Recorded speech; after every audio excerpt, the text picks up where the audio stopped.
Bonjour, je suis ravie de vous retrouver. Et je vous dois une explication. Parce que vous avez vu, j'ai quitté un peu la scène d'un coup.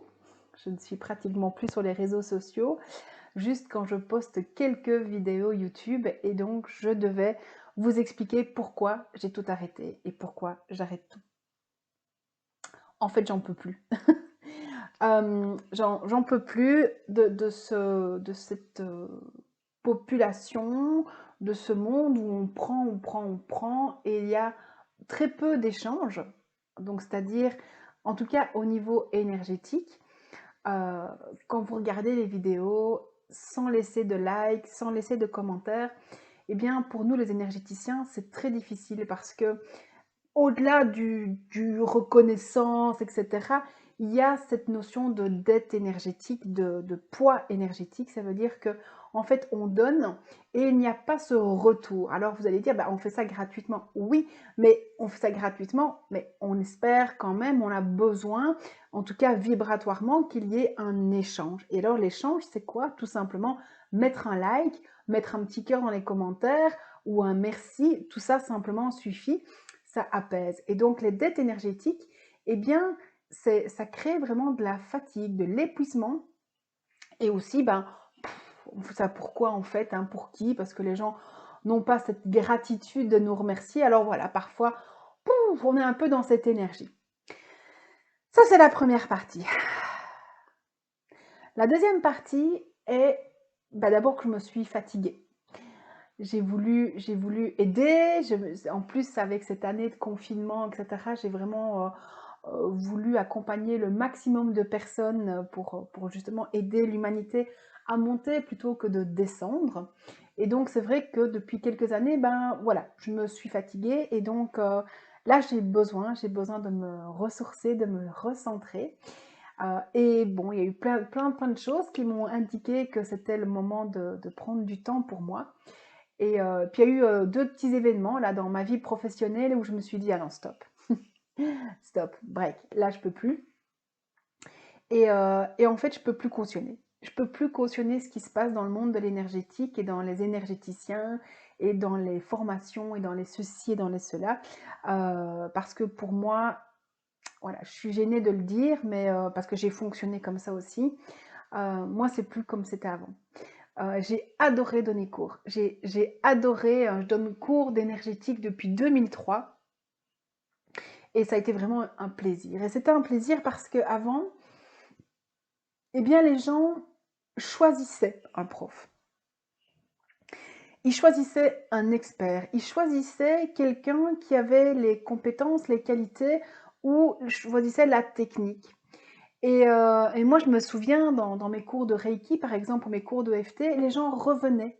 Parce que quand vous faites une formation avec moi, vous pouvez réassister gratuitement à toutes les autres formations du même niveau. Et en Reiki, les élèves venaient, faisaient les soirées Reiki, venaient s'entraîner, refaisaient un Reiki 1. Il y avait ce respect de faire le Reiki 1. Quand ils venaient en Reiki 2, ils connaissaient la matière, ils avaient travaillé sur eux, pardon, ils avaient pratiqué, ils connaissaient les techniques japonaises. Il y avait vraiment une implication. Une implication. C'était vraiment un plaisir de donner cours. Et au fur et à mesure, bah, aussi qu'il y a eu de plus en plus de profs énergéticiens, et si je peux me permettre, bah, aussi beaucoup de profs amateurs, parce que je connais personnellement des maîtres Reiki ou des formateurs dans d'autres techniques énergétiques qui d'abord ne se font pas à eux-mêmes des soins énergétiques, ne connaissent pas la technique, donc ils l'enseignent mais sans l'avoir maîtrisée sur eux-mêmes, et puis enseignent à la va-vite. Et donc maintenant, les formations, bah, c'est un peu devenu du n'importe quoi. Ça veut dire que les personnes ne cherchent plus un enseignant. Ils cherchent du vite, ils cherchent de la technique, ils cherchent des diplômes. Et on cherche le diplôme, on a eu le diplôme, mais en fait, bah, je trouve qu'on ne devrait plus donner de diplôme tant que l'élève n'a pas su. Il devrait avoir des examens, quelque part. Et donc, je regrette un peu cette manière maintenant de se former et de choisir, la formation qui sera la plus courte possible et pas avec qui? Mais eh ben, j'ai trouvé une formation de Reiki 2 qui se fait plus vite ici, ben, je vais quitter mon maître Reiki et je vais aller là. Donc, il n'y a plus cette notion de choix d'expert, il y a cette notion de je choisis le moins cher. Moi ici, là où je suis, il y a des personnes qui font des formations Reiki pour une centaine d'euros. Alors on fonce là et on ne se rend pas compte que la formation elle dure 4 heures. Moi mes formations durent 2 jours, de 8 heures, avec un suivi. Et donc on ne peut pas comparer. Et je connais les techniques, je sais les faire, je sais les montrer. Et en 4 heures, en sachant qu'il faut 4 initiations espacées de 2 heures, c'est juste pas possible. Et puis, il y a des formations via Internet en Reiki, c'est juste impossible aussi. Donc, on choisit maintenant le rapide, on choisit le bon marché, on choisit le rapide, on ne choisit plus l'expert, on ne choisit plus la qualité. Et ce que je constate, il suffit de regarder les réseaux sociaux, les gens font une formation de jour et le lundi, ils sont praticiens. Et ça, je ne peux plus cautionner non plus. Je forme des gens en Reiki, en EFT, etc. Et le lendemain, ils se mettent praticiens sur Facebook ou autres réseaux. En Reiki, vous avez 21 jours de travail sur vous à faire avant de pouvoir pratiquer sur quelqu'un d'autre. C'est une demande qui est faite, c'est un travail énergétique pour augmenter vos vibrations. J'ai pas de mots, c'est de l'amateurisme, c'est un manque de respect pour les âmes avec qui on va travailler. Chaque personne, chaque coaché, chaque client, chaque patient, quel que soit le mot qu'on met dessus, c'est une âme sacrée. Et on ne peut pas se permettre en tant que thérapeute énergéticien, accompagnateur, arriver avec des gros sabots dans cet orgueil spirituel de croire qu'on sait tout et qu'on a, nous, la science infuse et d'envoyer ça à un coaché. Il y a toute une technique d'apprentissage, il y a une technique d'accompagnement. S'il y a des formations de coaching, etc., ben c'est pas pour rien, c'est pour apprendre à pouvoir être un bon accompagnateur sans faire des erreurs. La bonne intention ne suffit pas, l'enfer est pavé de bonnes intentions. Il n'y a rien de pire que de conseiller quelqu'un. C'est le pire qu'on puisse faire, à moins que vous soyez conseiller, c'est-à-dire consultant, donc un expert dans un domaine bien particulier, comme le banquier est un expert et lui, il se permet de donner des conseils. Votre comptable est un expert, il peut vous donner des conseils. Mais dans la vie de chacun, dans l'énergétique, on ne peut pas conseiller. On ne dit pas à quelqu'un qu'il faut quitter son mari, ça ne se fait pas. Tout ça est dangereux. Et donc, cet amateurisme, c'est un manque de respect. Il y a un travail sur soi à faire d'abord. On n'est jamais guéri, on n'est jamais fini. Moi-même, vous savez, je vous ai dit, moi, je suis encore en train de faire un travail sur moi, donc je prends de la distance. Mais on ne peut pas se guérir en guérissant les autres. On ne peut pas se former en formant les autres, en disant, ben, je n'ai pas encore la technique et donc en l'enseignant, ça va venir. Mais non! Mais quel manque de respect!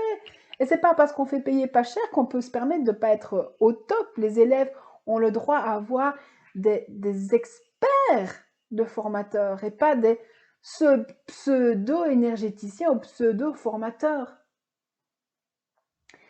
Donc voilà, il y a tout ça. Donc il y a je me forme n'importe où, à n'importe quel prix, et bon, c'est pas grave de toute façon. Et puis il y a ce côté aussi, je suis pas encore formée, j'ai pas encore acquis la technique, mais c'est pas grave, allez hop, je me mets en tant que praticien. Et puis il y a cette partie de ce trou noir, moi j'appelle ça les personnes trou noir, et donc ils font une formation, ils rentrent chez eux, ils prennent la farde, ils rangent la farde, et ils trouvent une nouvelle formation. Et puis, ils font la même chose. Et voilà. Et donc, en fait, vous regardez les cartes de visite, ben, les cartes de visite, c'est presque des parchemins, vous savez. Ouh, la liste. Mais ça, j'ai envie de vous dire, mes amis, ça, fouillez. C'est des gens qui sont experts en rien. Ça veut dire qu'ils ont vu plein de trucs, mais ils maîtrisent rien.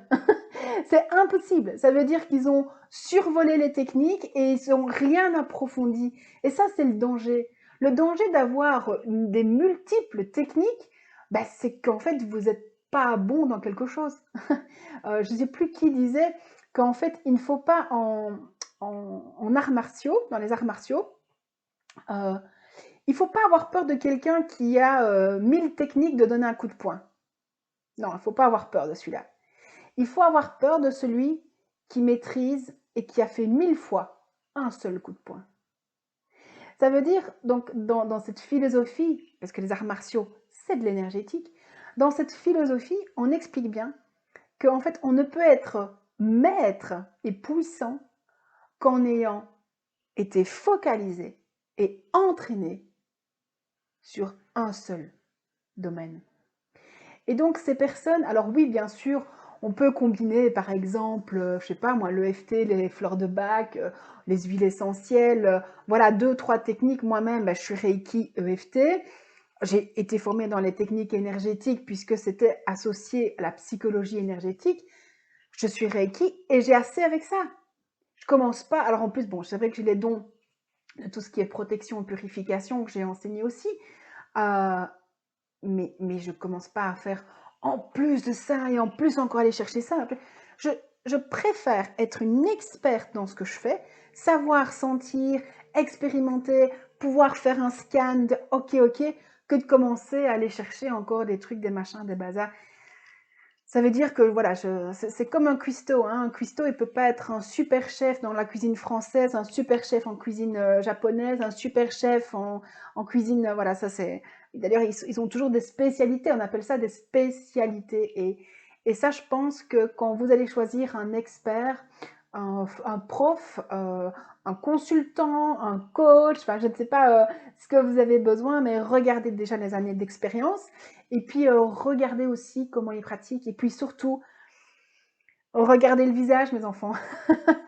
Parce qu'un thérapeute qui est noir, les yeux comme ça, qui a toutes les trucs comme ça, qui pendouille comme ça, bah, il n'est pas heureux dans sa live. Hein. Donc, s'il n'est pas heureux dans sa live, je ne sais pas comment il peut vous aider. Donc, il n'est pas. Donc, soyez attentifs à ça. Choisissez vraiment des personnes qui ont un rayonnement, qui appliquent et intègrent ce qu'ils enseignent. Hein. Donc, ça, c'est une évidence. Et puis, il doit y avoir un rayonnement. Enfin, voilà, tout ça est à observer aussi. Regardez que, oui, regardez. En fait, vous savez, c'est pas le nombre de likes ou le nombre de visibilité ou le nombre de formations, etc. Parce que tout ça, ça s'achète, hein, les petits likes, ça s'achète, les abonnés, ça s'achète. Voilà, et puis il suffit qu'on fasse quelques vidéos et on devient une star parce qu'on a eu ceci ou parce qu'on a fait une pub et hop là, on est suivi, mais c'est pas pour ça qu'il y a quelque chose derrière. Hein. Il y a des très belles personnes qui font plein de choses sur Instagram et sur YouTube. Et en fait, bah, derrière, il n'y a rien. Hein. Mais alors vous êtes un peu, on vous met la poudre aux yeux et youpi, oh oui, c'est génial, tout ça, et vous foncez, vous mettez des prix, mais waouh. Et puis boum, il n'y a rien derrière. Donc, apprenez plutôt à aller rechercher à l'intérieur de vous. Vraiment, à vous dire, ah ouais, cette personne, elle me parle, je la sens, il y a ça qui chipote, etc. Et surtout, si vous choisissez quelqu'un parce que la formation est plus proche que l'autre, alors que c'était l'autre que vous aviez senti, vous êtes pas, vous êtes dans l'impatience, donc vous n'êtes pas dans l'alignement. Voilà.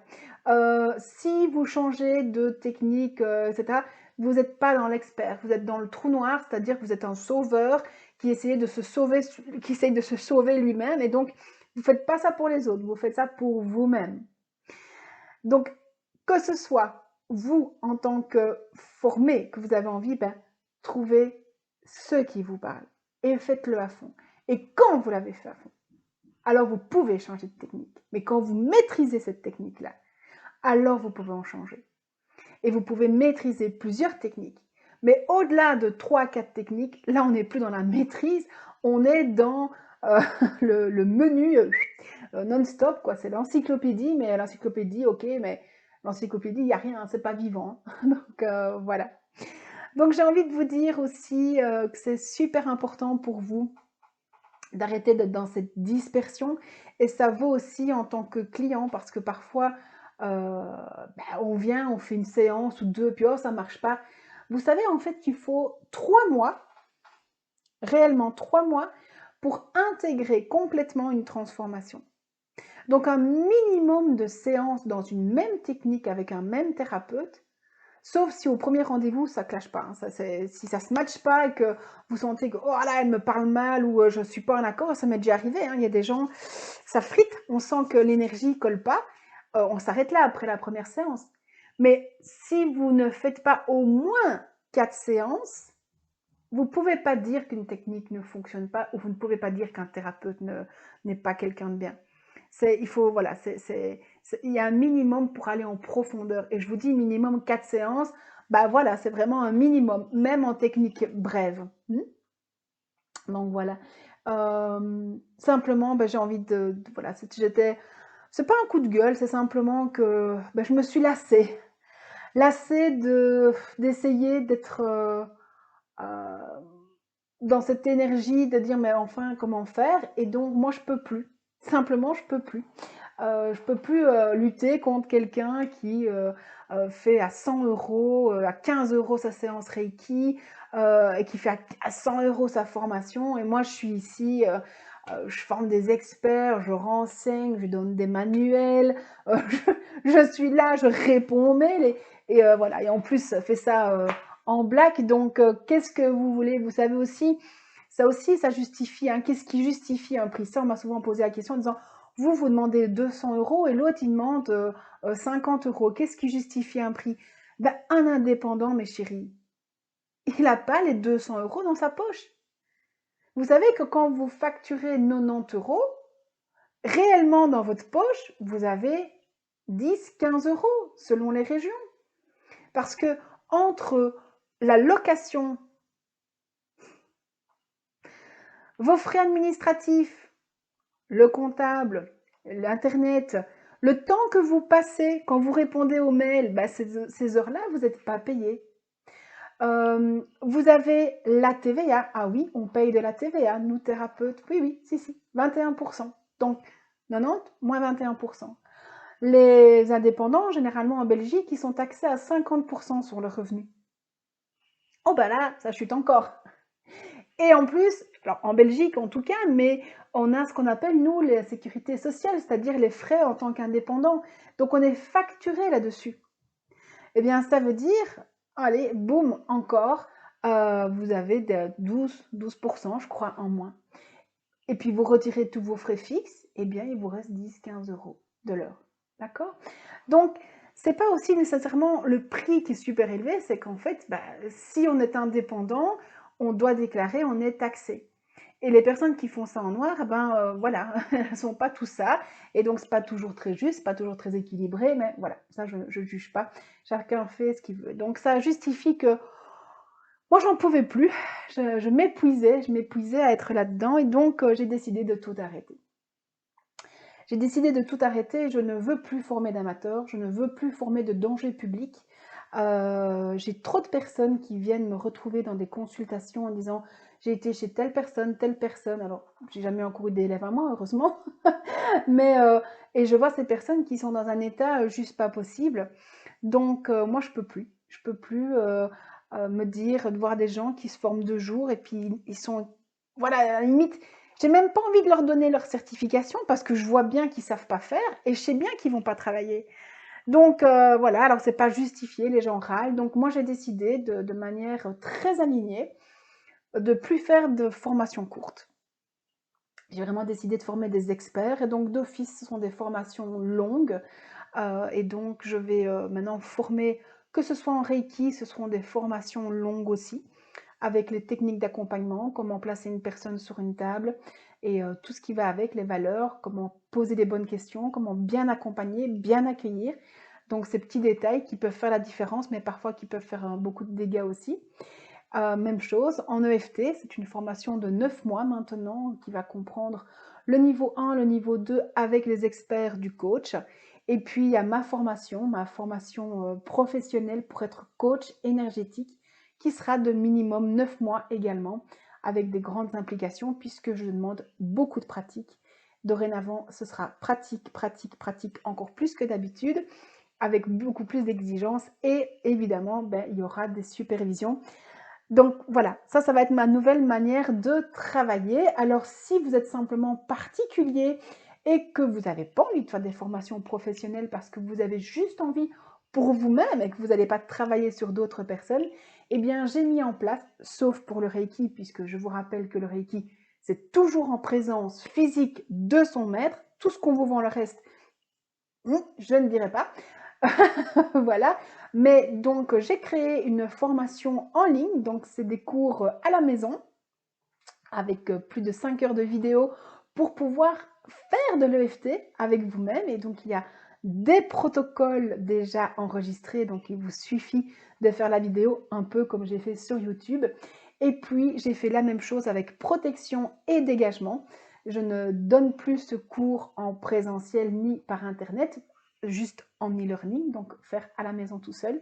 Donc, vous avez ces deux formations-là. Donc, ça, si ça vous intéresse, vous pouvez me contacter aussi. Et sinon, toutes les autres formations, protection également, ce sera des formations de 2 jours maintenant. Du mieux que je peux, je les ferai en résidentiel parce que c'est tout un travail et je veux vraiment former des experts dans cette énergétique. Voilà, c'est comme ça que je vais travailler. Je vais beaucoup moins être présente sur les réseaux sociaux parce que là aussi, j'ai envie de vous offrir de la qualité et plus de la quantité. Et puis, j'ai décidé aussi que j'étais plus importante que le monde extérieur et j'ai décidé de prendre encore plus soin de moi et de me mettre en priorité maintenant. Et donc c'est pour ça que j'ai choisi de changer cette qualité de vie et cette quantité d'informations. Merci, j'espère que vous comprendrez. Je ne juge personne, je ne critique personne. Je vous donne juste mon ressenti. Je sais qu'il y a beaucoup de praticiens, de personnes avec qui, enfin même des très grandes personnes qui ont écrit de très beaux livres avec qui j'ai échangé et qui m'ont dit waouh, waouh. Donc voilà, ils sont d'accord et c'est vrai que quand on voit ce qui se passe en France, en Angleterre, où il y a des réglementations de plus en plus pointues pour tous ces pseudo apprentis sorciers, eh bien, je pense que c'est justifié. Donc, voilà, c'est ma position maintenant. Voilà, vous êtes d'accord avec ça, merci de mettre un petit like. Je vous attends avec grande joie vos commentaires. Je vous souhaite une belle continuation si on ne se voit plus, si vous décidez que ce chemin doit se séparer ici. Merci de m'avoir suivi, merci de m'avoir accompagné jusque-là, que ce soit en tant qu'élève, en tant que client, en tant que sur YouTube ou simplement followers. Donc merci. Si vous avez décidé que c'est dans vos valeurs et qu'on est vraiment sur la même longueur d'onde, eh bien, je me réjouis de continuer ce chemin avec vous. Je vous fais plein de gros bisous, surtout donc que ce soit en tant que client, faites attention là où vous allez, observez et surtout, si vous faites quelque chose, si vous prenez une décision parce que c'est pressé, c'est une mauvaise décision. Prenez le temps, toujours, et en tant qu'élève, c'est la même chose. Si vous choisissez une formation parce que c'est pressé, j'ai envie, c'est ce week-end, je veux y aller, voilà, prenez le temps avant. Pourquoi je veux faire ça maintenant? Qu'est-ce qui est là? Qu'est-ce qui se passe? Prenez le temps. Voilà. Merci beaucoup. Je me réjouis de vous lire, de vous entendre, de vous revoir. Et celles qui auront la chance de pouvoir être en présentiel, eh bien, de vous serrer dans les bras comme je le faisais si bien avant et comme si ça me manque de vous prendre dans les bras. Et donc, voilà, je vous fais un câlin virtuel. Merci. Je vous dis à tout bientôt. Je vous aime. Namasté.